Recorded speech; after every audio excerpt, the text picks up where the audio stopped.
సోదరుడా, నువ్వు బలహీనుడివే, నువ్వు బలహీనురాలివే, కానీ నువ్వు నమ్మినవాడు బలవంతుడు, నువ్వు నమ్మినవాడు జ్ఞానవంతుడు. నువ్వు నిద్రపోయినా నీ పక్షంగా ఆయన నిద్రపోడు. నువ్వు నోరు మూసినా నీ పక్షంగా దేవుడు నోరు మూసి మౌనంగా ఉండడు, ఆయన మాట్లాడతాడు. నువ్వు యుద్ధం చాలించి మౌనంగా ఉంటే దేవుడు ఉండడు, నీ పక్షంగా ఆయన యుద్ధం చేస్తాడు. నమ్మి ధైర్యం తెచ్చుకో, విశ్రాంతిలో ఉండు, ఊరకయ్య నిలిచుండి దేవుని కార్యాలు చూడు.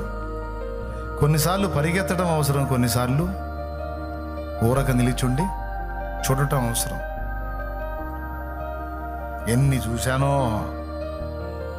కొన్నిసార్లు హడావుడిగా అడుగులైపోయా, వద్దురా అన్నాడు, వద్దురా అన్నాడు. ఎందుకు తండ్రి, అందరూ చేస్తున్నారుగా నేను కూడా చేస్తాను. ఆగురా, కాస్త ఆగురా.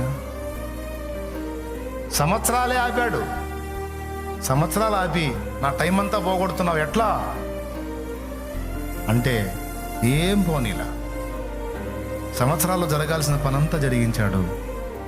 ఫైనల్లో ఒక కార్యం చేస్తే అందరికీ దిమ్మ తిరిగింది, అందరికీ దిమ్మ తిరిగింది. ఇది నేను నా జీవితంలో అనుభవించి చెప్తున్నా.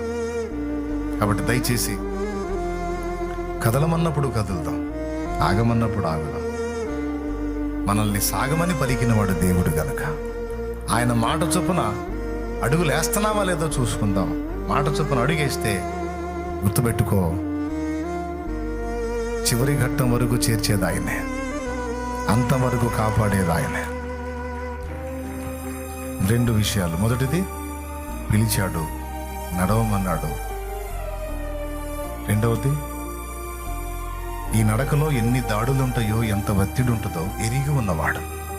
అందుకే అట్లా ఆవరించుంటాడు నీ చుట్టూ.